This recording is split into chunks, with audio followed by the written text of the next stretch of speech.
Hi అండి, welcome to Sahi kitchen. ఈరోజు మనం ఇంట్లోనే సేమియాస్ ఎలా తయారు చేసుకోవాలో చూద్దాము. ఇప్పుడు ప్రాసెస్లోకి వెళ్దాం. ముందుగా స్టవ్ పైన ప్యాన్ పెట్టి సేమియా వేసి ఫ్రై చేసుకుందాము.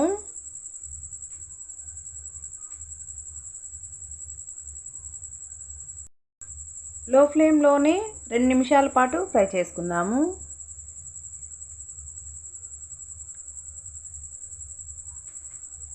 వీడియో చూస్తున్నప్పుడు ప్లీజ్ వీడియోని లైక్ చేయండి, ఛానల్కి సబ్స్క్రైబ్ చేసుకోండి. మీరు లైక్ చేసి వీడియోని చూడడం వల్ల ఈ వీడియో ఎక్కువ మందికి చేరుతుంది, కాబట్టి వీడియోని లైక్ చేసి చూడండి.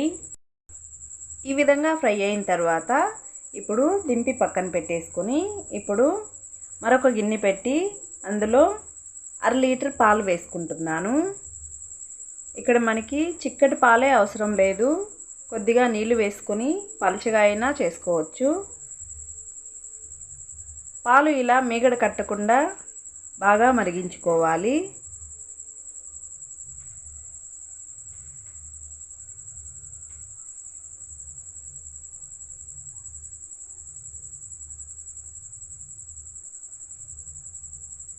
ఇలానే పాలు మీగడ కట్టకుండా కలుపుకుంటూ ఒక 5 నిమిషాల పాటు మరిగించుకున్న తర్వాత ఇప్పుడు ఇందులో 3 టేబుల్ స్పూన్ల చక్కెర వేసుకుంటున్నాను.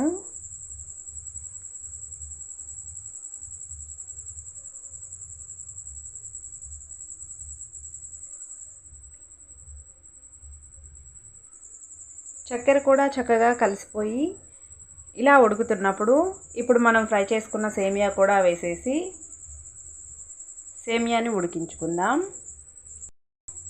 పిల్లలు ఐస్ క్రీమ్స్ చాలా ఇష్టంగా తింటారు. అలాగని ప్రతిరోజు బయట ఐస్ క్రీమ్స్ తీసేయడం అంత మంచిది కాదు, కాబట్టి ఇంట్లోనే హెల్తీగా ఐస్ క్రీమ్స్ మనం తయారు చేసుకోవచ్చు.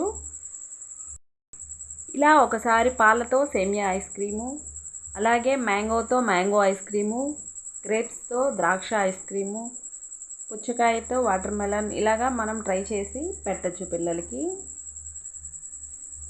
ఇప్పుడు మన సేమియా ఉడికిందో లేదో చూసుకుందాము. చూసారు కదా, ఈ విధంగా ఉడికితే సరిపోతుంది, మరీ మెత్తగా ఉడకాల్సిన అవసరం లేదు. ఇప్పుడు స్టవ్ ఆపేసి ఇందులో కొద్దిగా ఇలాచీ పొడి వేసుకొని కలిపేసి ఇది గోరువెచ్చగా అయ్యేంత వరకు చల్లారనివ్వాలి.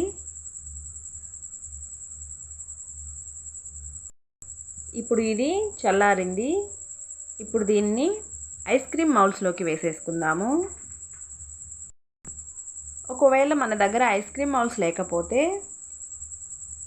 పేపర్ టీ కప్స్ ఉంటాయి కదా, వాటిలో కూడా వేసుకోవచ్చు. ఇలా అన్నిటిలో వేసేసుకొని పైన మూత పెట్టి డీప్ ఫ్రీజర్లో మినిమం 6 to 8 అవర్స్ అలాగే పెట్టేసేయాలి.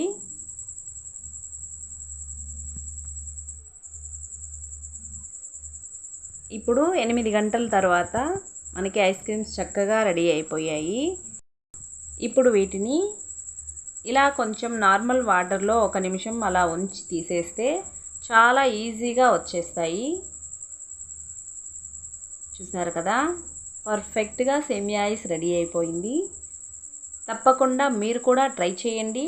ఎలా వచ్చిందో కమెంట్లో చెప్పండి. ఈ వీడియో మీకు నచ్చినట్లయితే ప్లీజ్ వీడియోని లైక్ చేయండి, షేర్ చేయండి, సబ్స్క్రైబ్ చేయడం మాత్రం మర్చిపోకండి.